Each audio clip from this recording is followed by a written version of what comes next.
Series complete story. Today it's time to talk about the game that we all fell in love with, Arkham City. It's been about 1 year since the events of Arkham Asylum when the Warden of Arkham, Quincy Sharp, has taken sole credit for halting Joker's siege. He used this to become the mayor of Gotham City, and because of everything that happened in Arkham Asylum and Blackgate Prison, he's declared that neither one of those were suitable to hold the detainees of each prison and converted the slums of Gotham into a prison all by itself, known as Arkham City. This new facility is then placed into the hands of Hugo Strange and his private military firm, Tiger. His plan is to let the inmates do whatever they want, as long as they don't try to escape. With this officially built and up and running, Bruce Wayne decides to hold a press conference in the front of the city's gates, only to be arrested and then imprisoned in Arkham City by Tiger. And so begins the story of Arkham City. Bruce wakes up with cuffs on, with Strange telling him that he in fact knows that Bruce Wayne is Batman. He then releases him into the city, stating that he can now start Protocol 10 since Wayne is here. Bruce Wayne begins to walk into the city, and he quickly runs into Penguin and his goons right away. Using them, he breaks his cuffs and he manages to break Penguin's hand.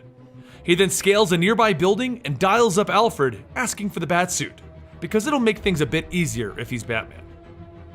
With all of the criminals in Gotham loose in this city, Batman has his hands full, and the first thing that he needs to do is rescue Catwoman, who is about to be killed by Two-Face.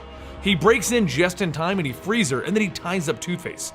Following rescuing her, he begins to ask her what is Protocol 10, but she has no idea.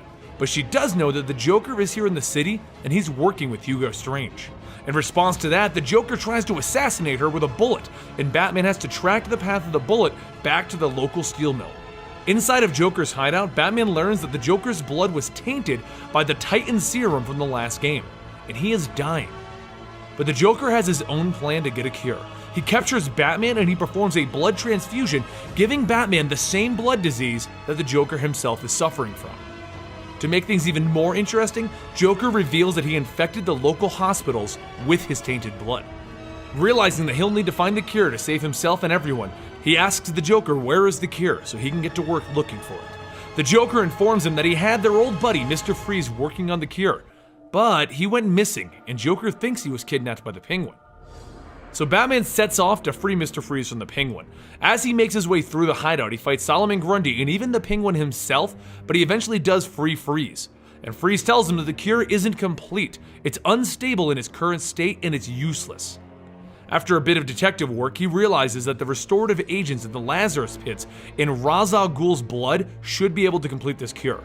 So he begins running around looking for Ra's al Ghul, and he tracks him down to an underground lair beneath Arkham City. Ra's tries his own plan to convince the Dark Knight to lead the League of Assassins by threatening his daughter Talia al Ghul. But Batman just uses a remote batarang and hits Ra's in the back of the head, stunning him long enough for Batman to take his blood. He then makes his way back to Freeze to have him work on the cure, but Freeze is tired of taking orders from Batman, and he decides that they're going to fight. While they're fighting, Harley Quinn steals the cure and she runs off with it, leaving Batman with nothing. Then, to make his night even more interesting, as he's leaving, Vicky Vale, the local reporter, crash lands, and he finds himself running all over Gotham, saving her and then getting stuck in various battles with other villains. Once Batman finally makes it back to the Joker, he finds him magically all better and healed. And as the two of them begin to fight over the cure, Hugo Strange finally starts Protocol 10, and it's revealed to be his plan to kill every criminal in Arkham City by launching missile strikes throughout the entire city. Joker and Batman continue fighting, and Talia shows up, begging the Joker to spare Batman, and if he does so, she'll give him immortality. Batman finds himself helped out of the rubble by Catwoman, and then he discovers that the Joker has run off with Talia as his hostage. This leaves Batman with two options: save Talia or stop Hugo Strange and Protocol 10, saving the entire city. At first, Batman wants to go save Talia, but Alfred reminds him that he needs to save the city. One life does not outweigh the thousands that will be lost if he lets Hugo win. So Batman goes to the tower where Hugo Strange is waiting for him, and he deactivates Protocol 10. But that's when things get interesting, as Strange gets a sword in the stomach from Ra's al Ghul. It's revealed that this whole thing is a plan from Ra's al Ghul, and with Strange's dying breath, he activates Protocol 11, a self-destruct device located in the tower. With only 5 seconds to get out of the tower, both Ra's and Batman leap out of the tower as it's exploding, and he then grabs Ra's. Ra's then takes his sword and stabs himself through the stomach to prevent himself from being captured, and in an attempt to stab Batman through his back. Luckily, Batman let go just in time, and Ra's lands impaled on a fence, while Batman lands gracefully to the city. Just then, Joker calls Batman, telling him that he's going to kill Talia unless he meets Joker in the theater. So Batman makes his way to the theater, where Joker is demanding the cure. This confuses Batman because, as he says, you already have the cure. And in the confusion of Joker and Batman both trying to figure out who actually has the cure, Talia spins the Joker around and stabs him in the chest. She then reveals that she actually stole the cure from Harley, and Joker never got it. Batman puts it all together then. Joker was never cured. It was actually Clayface pretending to be a cured Joker. At that moment, the sick and dying Joker takes a shot and kills Talia. Clayface then turns back into normal Clayface and fights against Batman, declaring that he did this for the role of a lifetime. Batman does defeat Clayface, but Joker still has one plan, which is to blow up the entire theater, forcing both Batman and Joker to fall into Ra's al Ghul's lair down beneath it. Seeing one final chance to revive himself, Joker tries to get into the pit, but Batman destroys it before he can.